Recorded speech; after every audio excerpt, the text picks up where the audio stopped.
welcome back to my channel. It's the next part of Project Bimmer. As some of you may know, the car's got an MOT, so we're now fully legal to drive on the road. Now, BMW's well-known slogan is the ultimate driving machine. Now, unfortunately, this does not quite live up to that slogan, and I'll show you why. We'll get her on the road, and you'll see. So, fire her up, turn the volume down on the radio so we don't get any copyright strikes, and we reverse her out.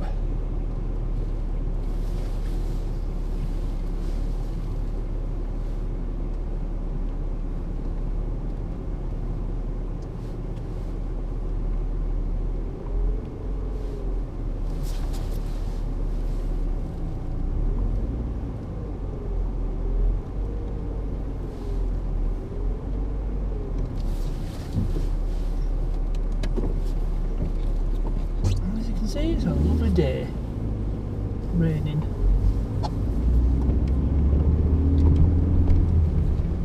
Sounds okay so far. Now, can you hear that sound? Just need to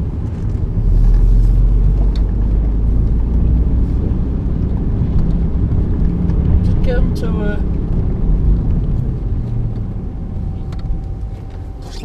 stretch of road rather than just local roads.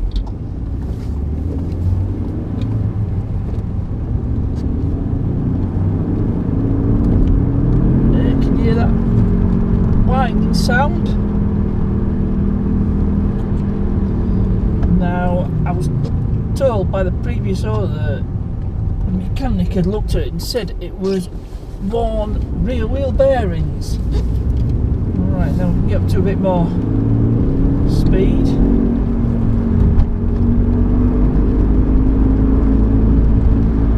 Yes, that's really mars the driving experience. Now, in the previous video, I've actually bought some rear wheel bearings, so that's going to be the focus of this particular video. So I think we should get her back to the garage and we'll get started. Okay, we've got it in the garage, and you're wondering why I've reversed it in. It's because I'm working on the rear wheels, that's why. So might as well have the rear end of the garage. It's easy than working by the door. Got a bit more room to play with, so let's get started. Well, I've hit a snag already. Got my circlip pliers, and this is one of the new circlips that come with the rear wheel bearing. Bit too small, so that's going to happen. I'm going to go out and buy some more circlip pliers. So I'll see you when I get back. Okay, I'm back, and I managed to get a pair of circlip pliers. I ended up going to Halfords for these, and yes, I did test them beforehand. I'll just show you. I mean, just a bit to let's have a look. Yep, put them out, and there we go. So we'll be able to change the circlips on this. That's one thing less to worry about. The first thing I need to do is to loosen the hub nut. So if I take the wheel off and knock this wheel centre out.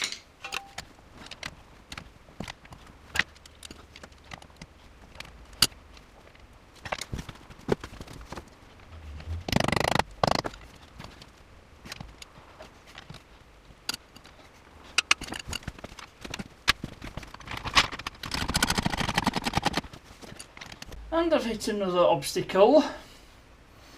This is the hub nut in question. It's 30mm, and as you can see, if you see there, it's a 12 point. It's got, it needs a 12 point socket. Unfortunately, I don't have a 30mm 12 point socket, so another setback. I'm going to have to go find a suitable socket. Well, I managed to get myself another socket that fits. I've just tested it fits.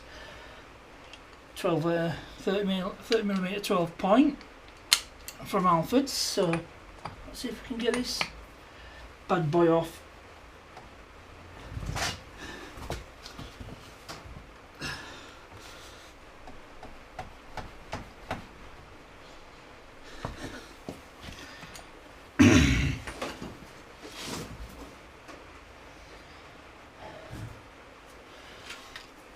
Now this is being peened on, so we need to get it off.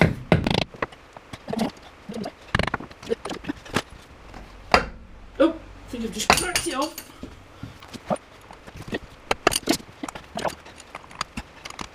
Right, now I'll get the wheel off. I'll get it on an axle stand. So next thing has to come off is this anti-roll bar, and it's a 13mm socket. So it's just a one nut here, little bolt. It's just size a bit awkward because exhaust. Just crack it off.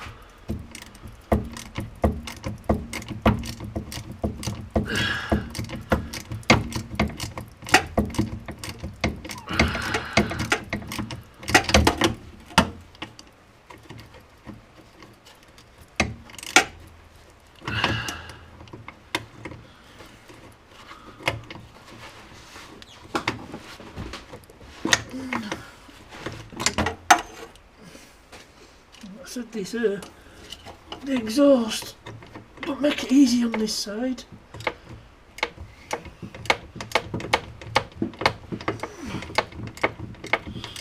And I thought it was a captive nut, but it's not, it's just turning, so I need a spanner.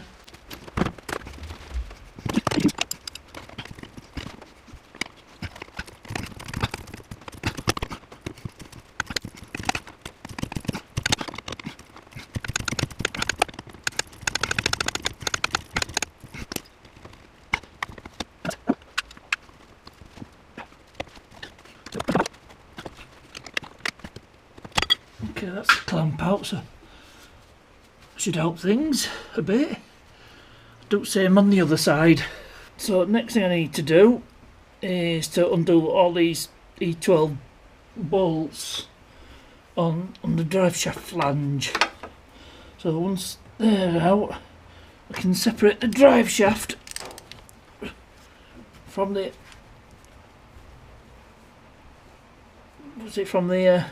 diff. It's going to be a little bit difficult.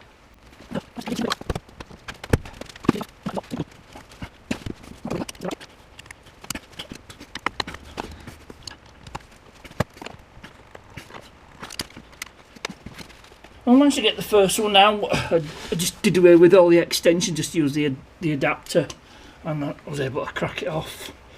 Now, something I want to show you is these are E12 bolts, but if you don't have an E12, little trick is 10mm spanner. I'll just demonstrate that. I have to get another spanner on that to get a bit more leverage. But it's a handy little workaround if you don't have those Torx bits. But I don't think it's going to work on this occasion because I think I'm going to risk rounding it off. It might be helpful to know.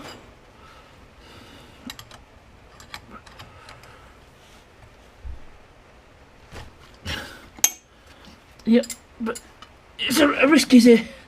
Might end up having to round it off. Anyway, I'm going to do all this 5 more times. So I'm not going to show you all, it would make for a very long and boring video. Okay, so I'm just getting the final bolt out.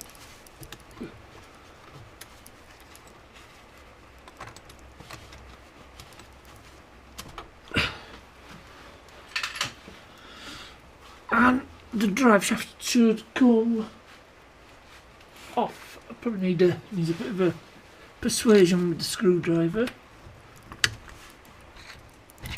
Yep, it does.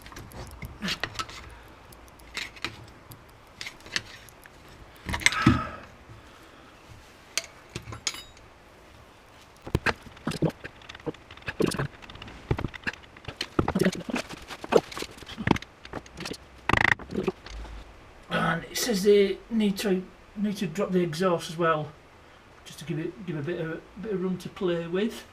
Well, I managed to drop the rear section of exhaust. It was just a couple of 30mm bolts. Unfortunately, one of them sheared, so I have to get that get the mounting replaced at some point.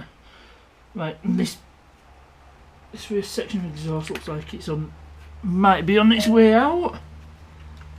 It's all just coming off here, like the heat shield.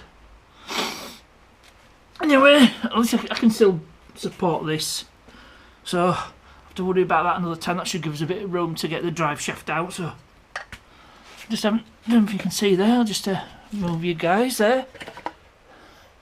So should be enough room now to get the drive shaft out. Right, next thing is to get this hub off.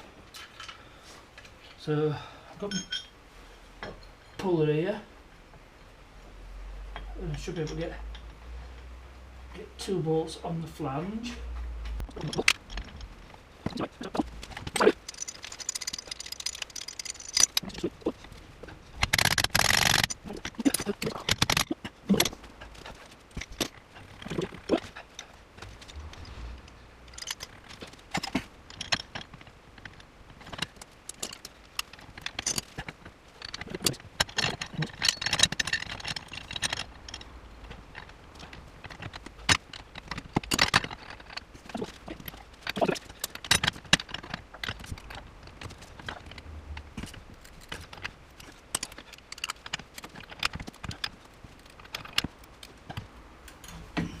Just digging into the spanner.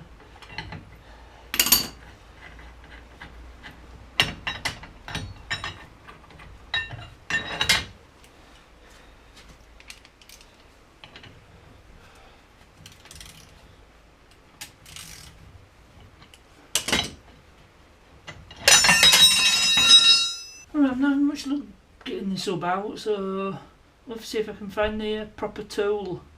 Get a proper, slide hammer that'll fit that, because I actually tried this. It's starting to bend this puller, so I need to get the proper hub puller set and a slide hammer that'll fit, because my slide hammer's different thread to what was on here. I'll try and mullered the thread. Well, in the end up I come away empty-handed, so looks like I'm going to have to find something on Amazon, and we'll continue this in another time.